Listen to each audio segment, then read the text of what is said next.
Para iniciar vamos a empezar con algunas de las preguntas que están en Facebook para dar tiempo a que ustedes hagan sus consultas que están por acá. Si quiere vamos, usted me dice cualquiera, a ver si quiere contestar, pero bueno. Sí. Voy a contestar esta yo. Si el contratista no es miembro del CEFIA, ejemplo jalatero, ellos tampoco deben aplicar IVA si es para un proyecto que está ya registrado ante el CEFIA. Bueno, creo que ya lo hemos explicado ampliamente, hay un encadenamiento de todo el proyecto. Si el ojalatero le está brindando un servicio al proyecto, lo importante es que en su factura él ponga el número de exención que le giró al Ministerio de Hacienda a ese proyecto y así estará exento de cobrar el IVA hasta el 30 de junio del 2020. Sí, tal vez, perdón, no, hermano, es importante, usted ya lo había mencionado anteriormente, hay un grado de informalidad que no podemos negar, ¿verdad?, en el sector, y podría ocurrir que este señor no esté registrado. Sí, es un problema que hemos visualizado junto con la Cámara de la Construcción, que dentro del sector hay una serie de servicios que nos va a obligar a nosotros a incentivarlos a que se vayan a incorporar en la formalidad, a inscribirse, tener su contabilidad, tener su factura electrónica, etcétera, etcétera. Sí, porque podría ocurrir el caso que si A por B el proveedor de ese servicio no tiene la condición de estar inscrito, de no me va a dar una factura, no voy a tener respaldo del gasto y no voy a tener, digamos, el comprobante con IVA. Entonces, como decía doña Iliana, eso nos pone en una misión complicada porque vamos a tener que hacer un tamizaje o selección de nuestros proveedores, optando en la medida de lo posible por aquellos que se ajusten a la formalidad y por aquellos otros que no la tengan, porque si no la contingencia la heredamos nosotros. Otra pregunta, dice José Chávez, ¿qué pasa con las rentas de equipos asociadas a ese proyecto? Con los servicios de transporte asociados a ese proyecto, ellos no son profesionales de ingeniería, arquitectura o constructores. Sí, serían con el logro en el campo del encadenamiento. Para mí estos proveedores deberían facturarle, ¿verdad?, si están vinculados a ese ecosistema que le llamé yo universo, que es ese contrato que se registró, podrían perfectamente acogerse a este sistema de la gradualidad y deberían facturar con la tarifa que esté vigente en el momento, en el año calendario, que sea el 4, el 3 o el 8. Bueno, habría que esperar qué pasa con lo del 1 de octubre, pero esa sería la mecánica. Por el encadenamiento deberían acogerse al mismo sistema para garantizar neutralidad dentro de ese contrato. La siguiente dice, ¿qué sucede en el caso que una empresa le vende un proyecto X a otra empresa y la facturación se hace por avances y uno de los avances es facturado una fecha posterior al inicio de la puesta en vigencia del impuesto al valor agregado? Que bueno, creo que también ya lo hemos explicado claramente, ¿verdad? El que queda exonerado en sí mismo es el proyecto, no es la empresa. Así que puede haber iniciado ese proyecto una empresa y después asumirlo otra, que el proyecto seguirá en las condiciones de exoneración y de gradualidad según ha establecido, en atención al número de exención que el Ministerio de Hacienda le haya generado específicamente a ese proyecto. Y lo que le da vigencia a la posibilidad de la exoneración es la fecha de registro en el colegio. Pero si el proyecto se registró, por decir algo, en agosto del 2019 y se empieza a construir en enero del 2020, en enero podrá aplicar el 0% hasta el 30 de junio, porque lo que le da vigencia es el registro en el colegio, el visado en el colegio, para poder aplicar la gradualidad en el momento en que corresponda. Dice, buenas tardes. En el caso de bonos de vivienda, si un beneficiario contrata una empresa para la construcción de vivienda, ¿el beneficiario debe pagar el IVA o está exonerado? Ya que en estos casos el presupuesto es ajustado, ¿puede la constructora cobrar el IVA al beneficiario? Sí, si el bono o la situación que yo tengo hay exención de impuestos, el IVA no se cobraría. Ahora, aquí tendríamos una protección por la gradualidad. Si al inscribirse el proyecto, no habría impacto del IVA, la valoración habría que hacerla al 4 o al 8% o eventualmente al 3%, pero normalmente los bonos estos de vivienda establecen que hay exención del IVA en la prestación de servicios. Si quiere, doña Elena, vamos con algunas de las... Sí, hay un montón de consultas. Vamos a empezar acá por la consulta de Nelson González. Las facturas de contratos del último año entran en el registro de oficio en Exonet. Los servicios de ingeniería eléctrica por diseños en proyectos residenciales, ¿se nos factura con gradualidad? Sí, ya lo hemos dicho, todos los servicios de ingeniería, arquitectura, topografía relacionados ya sea con proyectos de consultoría específicamente o con procesos de construcción de obras están dentro de la gradualidad siempre y cuando, en lo que tenemos hasta ahora, hayan sido visados aquí en el colegio del 30 de junio del 2019 o antes de esa fecha. Pero todos los tipos de servicios, en este caso la parte de ingeniería eléctrica, diseño de ingeniería eléctrica, está dentro del proceso de la gradualidad. Aquí, bueno, otra pregunta quizás para don Mario.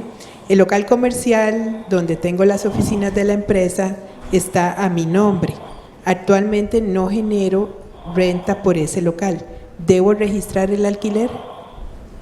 Vamos a ver, si entiendo correctamente, esa persona es el titular del bien inmueble, ¿verdad? Y ahorita no está siendo alquilado, está ocioso, digamos. Entonces, usted como persona física, pues no debería, si no hay ingresos, no tiene por qué declarar renta, ¿verdad? Ni tampoco, si está ocupado, tampoco tiene por qué cobrar IVA si lo llega a arrendar el día. Sería cuando ese local se ocupe y tenga un ocupante, como ya dijimos, ahí sí usted tendría que inscribirse en renta y inscribirse en IVA porque tendría que cobrarle, dependiendo de las condiciones, el IVA a su inquilino. Pero ahorita que está ocioso, está desocupado, no hay una obligación, máxime que ese bien está a nombre de una persona física. Recordemos que lo que son personas físicas, me imagino que usted tiene servicios profesionales, pues el reglamento de renta en versión 2 borrador me deja la opción de integrar o no esos alquileres a mi actividad profesional o manejarlo como una renta pasiva. Entonces usted ahorita, si solo está trabajando como profesional y el alquiler está ocioso, entonces no tendría por qué integrarlo ni tampoco por qué declararlo. Aquí hay otra pregunta interesante que es repetitiva. ¿Hacienda tendrá el contrato que incluye el honorario total? ¿Qué pasa si no se completa el honorario por falta de pago del cliente? ¿Podrá exigir Hacienda el monto total a pesar de no facturarse? Sí, lamentablemente esa es la parte triste del IVA, ¿verdad? Incluso eso es un tema, repito, los de servicios no estamos acostumbrados. El comercio, sí, si al comercio no le pagan la factura, pues el impuesto de ventas y posteriormente el IVA se convierte en parte del incobrable. El problema es que el Estado no le interesa si a usted le pagaron o no. El Estado quiere recibir su impuesto total, independientemente de la recuperación que usted haya hecho o no de esa factura, ¿verdad? Entonces sí hay que pagar el impuesto y el Estado siempre va a pretender que se le pague. De hecho, es importante tener presente que el impuesto de ventas y el valor agregado es el único impuesto donde el Ministerio de Hacienda no da arreglos de pago. Entonces tenemos que manejarlo con mucho cuidado.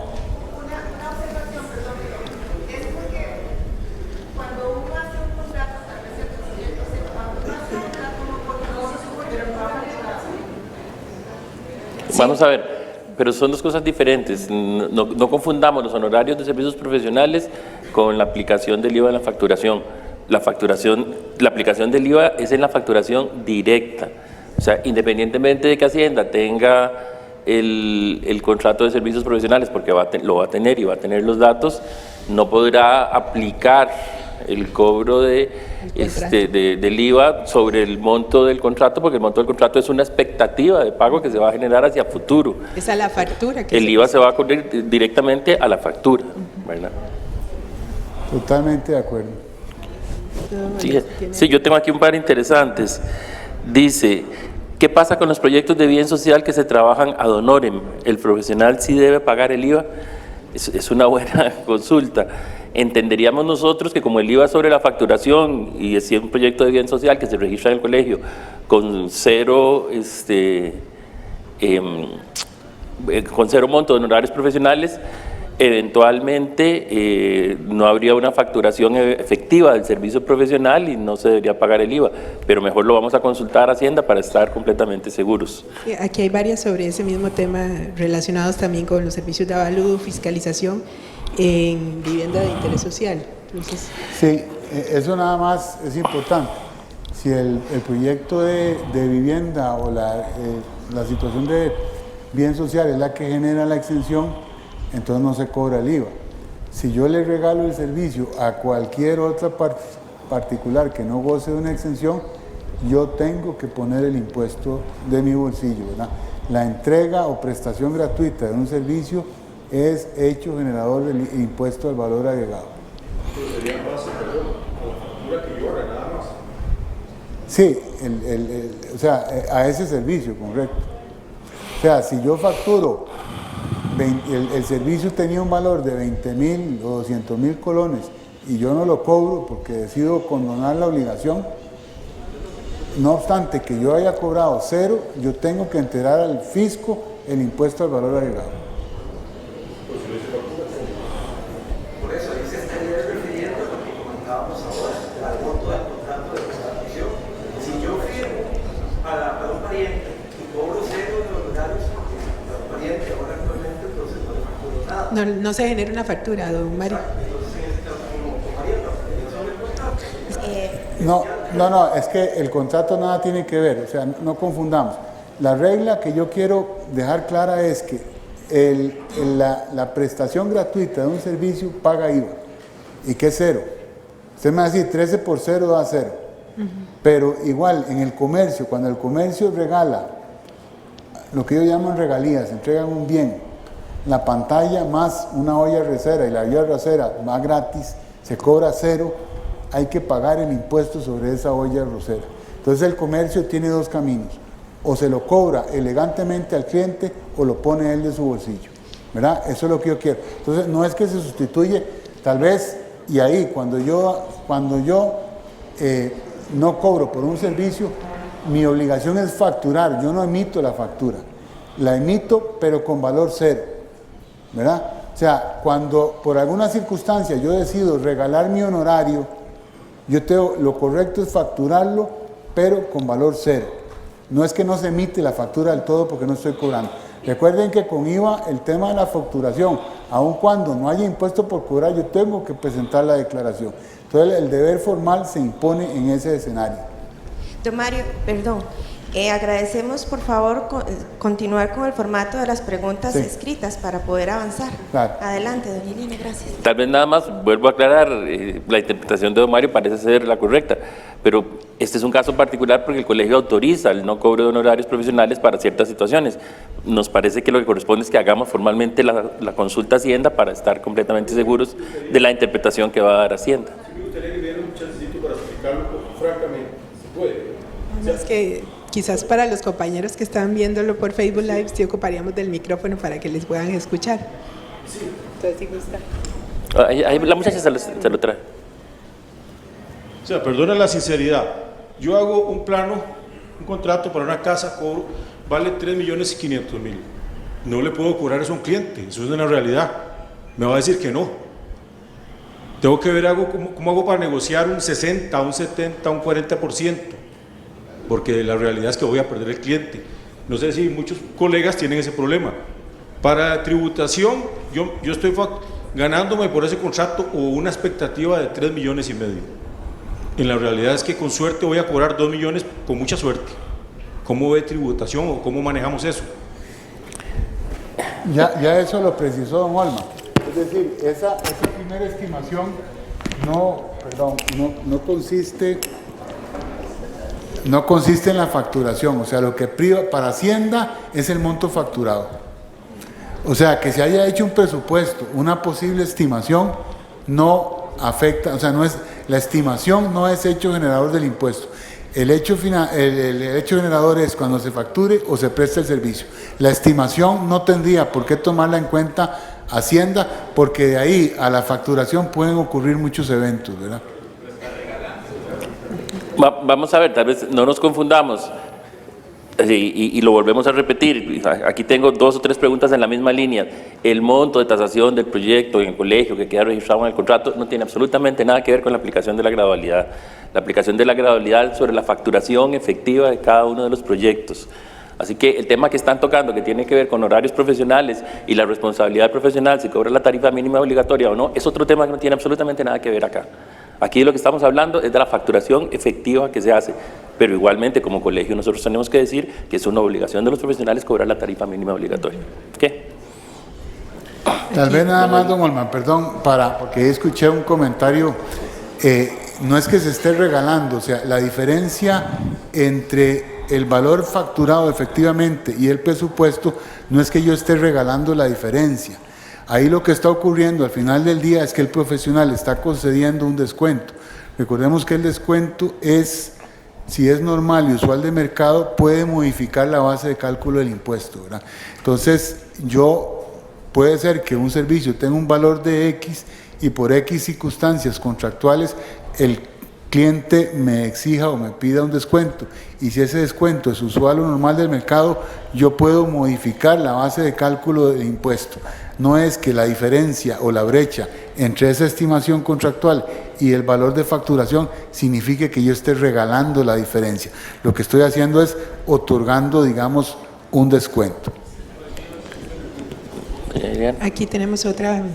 Dice, un proyecto que se logra realizar planos rápidos, por ejemplo, una casa de 200 metros cuadrados, si se inicia diseño 1 de julio y se factura adelanto 50% de diseño, por ejemplo, el 15 de julio, ¿qué porcentaje IVA se aplica si aún no ha ingresado al CEFIA, pero suponiendo que sí se logra ingresar planos al CEFIA antes del 30 de septiembre?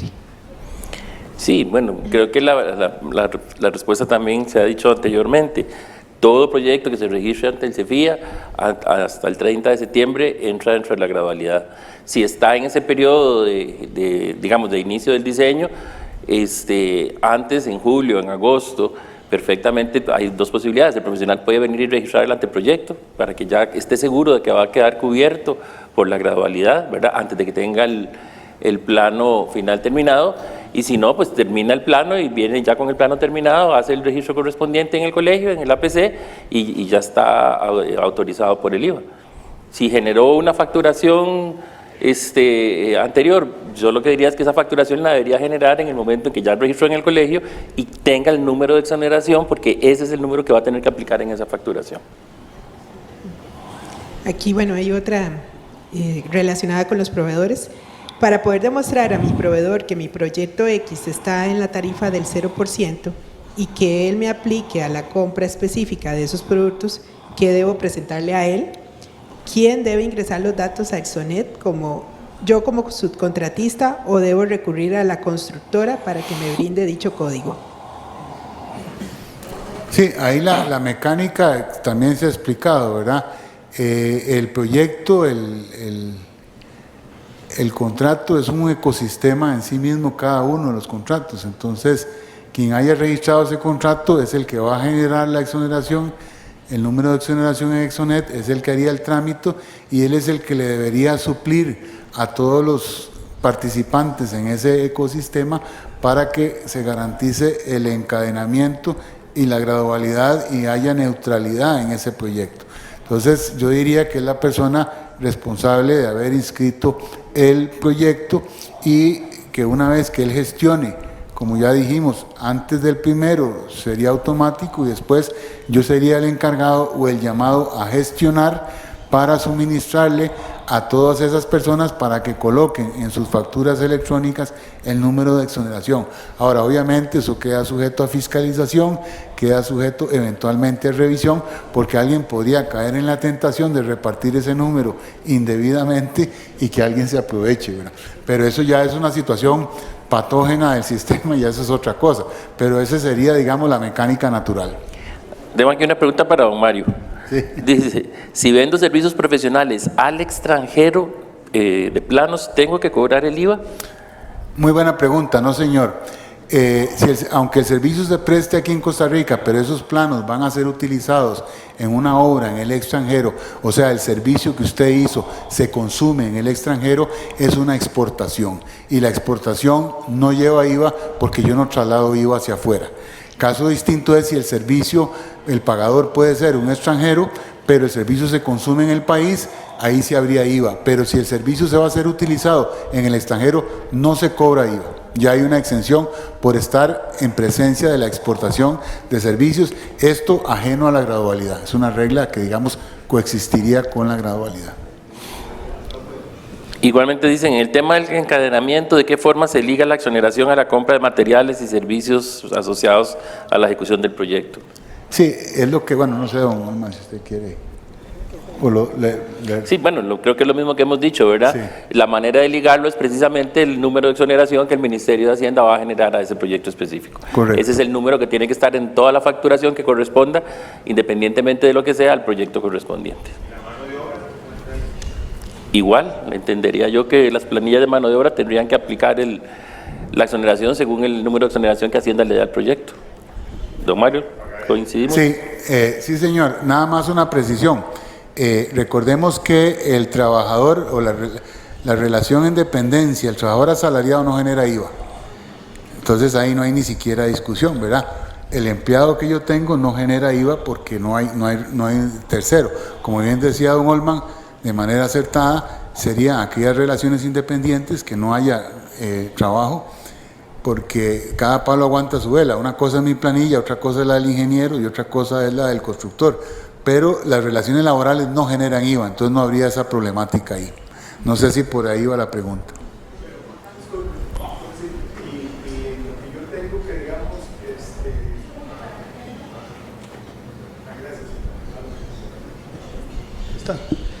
Ok, gracias. Cuando yo le solicito el adelanto al cliente, ahí va la mano de obra. ¿Cómo hago yo para no meter el impuesto a esa mano de obra? Perdón, es que la mano de obra es parte de su costo. Es que una cosa es la planilla y otra cosa es costos del proyecto. Entonces, cuando usted facture, usted va a tener una totalidad de la factura que incluye la mano de obra y cualquier otro elemento de costo incluido. Obviamente todo eso lleva el 13, pero la pregunta que había originalmente era que qué pasaba con la planilla. Por eso dije yo que el prestar un servicio en relación de dependencia no genera IVA. Ahora, como costo suyo, suma la factura y sí llevaría la tarifa de IVA que corresponda, sea el 0, si está en gradualidad, ¿verdad? El 0, el 3 o el 8. Aquí hay una relacionada con las zonas francas. ¿Qué pasa si la etapa constructiva, un proyecto entra en dos etapas de gradualidad, 0 y 4%? Y la segunda parte de la pregunta, ¿qué pasa con la construcción en zonas francas, el tema de la recuperación de créditos? Bueno, si me lo permiten, es lo mismo. La zona franca está exenta, como vimos en la presentación.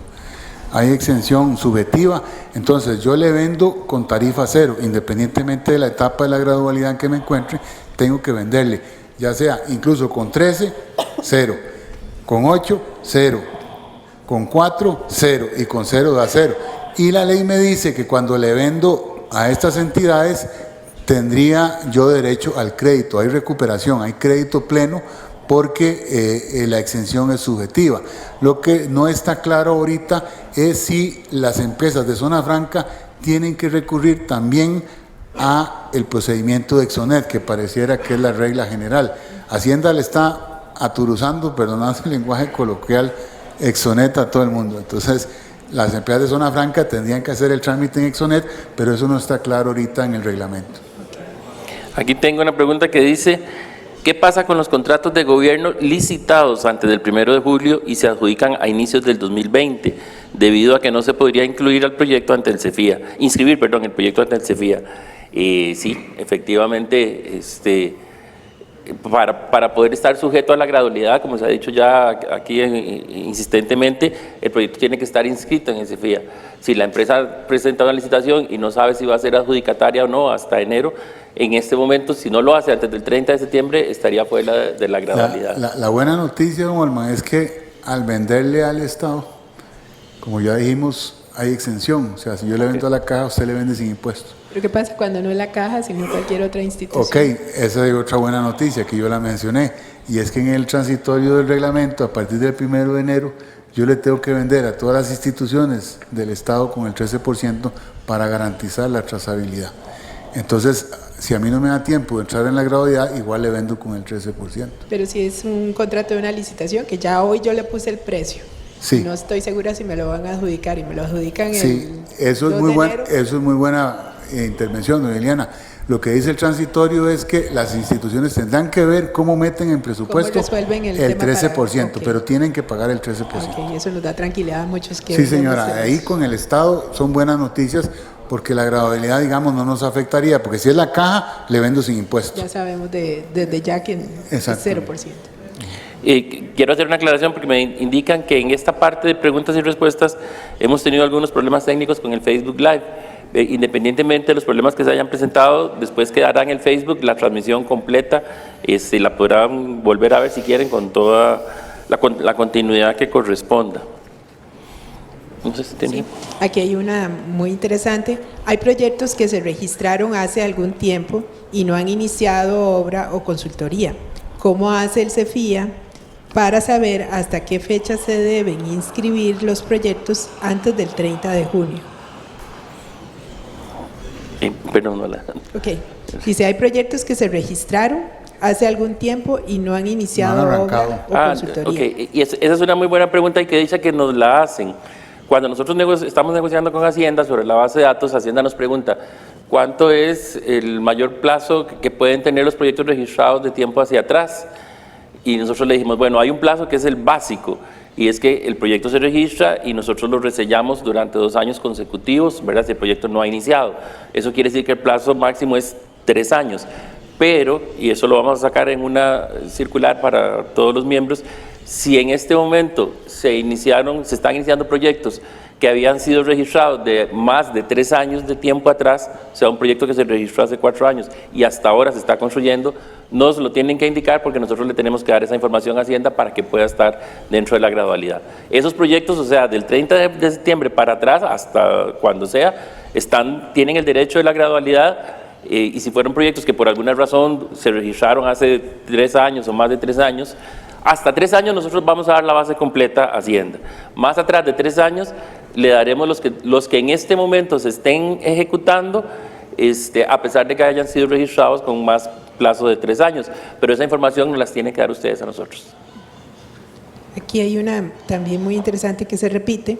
En aquellos servicios profesionales que no son relativos a procesos de construcción, podría no registrarlos y entonces cobraría de una vez el 13%. Bueno, ya dijo don Mario que la gradualidad es obligatoria, ¿verdad?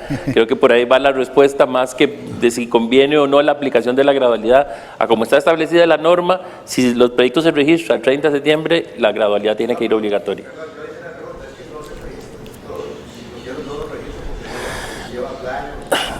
La ley es clara, ¿verdad?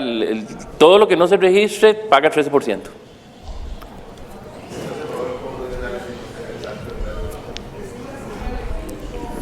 Ya esas son decisiones que cada uno deberá tomar en atención a sus particularidades. Esta, don Mario, tal vez es interesante para ver si usted nos ayuda. Dice, si la empresa está inscrita en Hacienda como servicios empresariales para proyectos no constructivos, ¿verdad? Como consultorías, etcétera, ¿hay que inscribirla como servicios de ingeniería y arquitectura? Sí, esa es una muy buena pregunta. Y eso, acuérdese que con Hacienda a veces hay, sin ofender a nadie, gente que le pagan por no entender, ¿verdad? Entonces, para evitar problemas, suspicacias, eso es importantísimo. Ahorita apenas podamos y después, ojalá antes del 1 de julio, si tenemos varias actividades que estamos realizando, debemos mencionarlas todas en el D140 para evitar problemas. Eso es muy importante, o sea, tengamos coincidencia, porque mucha gente se inscribe en el D140 y tienen una inscripción que nada tiene que ver con lo que están haciendo hoy, y eso nos puede traer problemas. Entonces, tomemos el ratito en actualizar en el D140, que es el formulario de inscripción, las actividades. Hay una gran categorización, pero tengamos las que nosotros estemos realizando, ¿verdad? No nos digan, no, es que yo voy a simplificar, me voy a mencionar 3 porque son omnicomprensivas, no corramos ese riesgo. Ok. Otra pregunta aquí dice, ¿qué pasa con un proyecto que fue tasado y visado, pero está vencido? Bueno, ustedes saben que nosotros resellamos los proyectos, ¿verdad? Un proyecto al año de que había sido debidamente visado y no se inició la construcción, lo resellamos y todavía un año después lo podemos volver a resellar. Y quisiera así hacer una aclaración porque ahora que estaba respondiendo algunas preguntas por Facebook, hubo varias preguntas de que estaban interpretando visado como después de que ha sido aprobado por las instituciones, y aclaramos, no, visado quiere decir sellado por el colegio. Usted lo mete en el colegio, eso es registrado, nosotros le hacemos las 3 cosas que hacemos, lo tasamos, revisamos de que tenga toda la información completa, hacemos el registro de la responsabilidad profesional y le indicamos al profesional cuánto tiene que pagar. El momento en que el profesional paga, en ese momento es que nosotros lo visamos, o sea, quiere decir lo sellamos. Eso es lo que quiere decir visado. Ya cuando pasa a las instituciones, ya es tiempo posterior. Y creo que ya la última que nos queda por acá, dice, espérese que se me fue, también don Mario a ver si los ayuda, dice, las entidades que son identificadas como no sujetas, ¿se requiere hacer trámite en Exonet o de oficio se factura libre de impuesto? Sí, también excelente pregunta. Hay una norma en el reglamento nuevo, ¿verdad?, que nos dice que entidades exoneradas requieren ir a Exonet y cuáles no. Lo que se está entendiendo es que para las no sujetas, ¿verdad?, no se requiere el trámite de Exonet porque tienen esa condición especial. La mayoría de las exentas son las que sí van a necesitarse Exonet, pero no sujeta. La interpretación ahorita es que no se requiere del trámite. Bueno, agradecemos mucho la participación. Es que hicieron una pregunta, la primera parte de la pregunta no la contestaron, que si el proyecto dura más de un año y se combina el 0 y el 4, ¿qué pasaría? ¿Cómo se cobrarían los Sí, honorarios? vamos a ver, si el proyecto se traslapa, que es lo normal, ¿verdad? Entonces, las facturaciones que ocasione ese proyecto en el año 2 van con el 4. Si llega al 3, lleva el 8 y así sucesivamente. Lo que manda es la fecha. O sea, un mismo proyecto, el 30 de junio se le puede facturar en 0 porque estaría sujeto a la exención. Pero si a ese proyecto le hace una facturación el 1 de julio del 2020, ya va con 4. Muy bien. Bueno, de todas formas, sabemos que hay un montón de inquietudes con relación a este tema. Tenemos otra actividad de hoy en 15. De hoy en 15. Así que, pues también los invitamos a enviar sus consultas a través del Facebook Live, que nos comprometemos a tratar de responderlas lo más pronto posible. Y pues agradecer mucho a don Mario sus aportes y quedamos siempre a disposición de parte de la Junta Directiva y del colegio, de todo el personal administrativo, para poder atenderlos en el momento que se requiera. Carol. Agradecer la participación de los 3 miembros, del ingeniero Olman Vargas, de la ingeniera Iliana Aguilar y del licenciado Mario Hidalgo por su participación y aporte.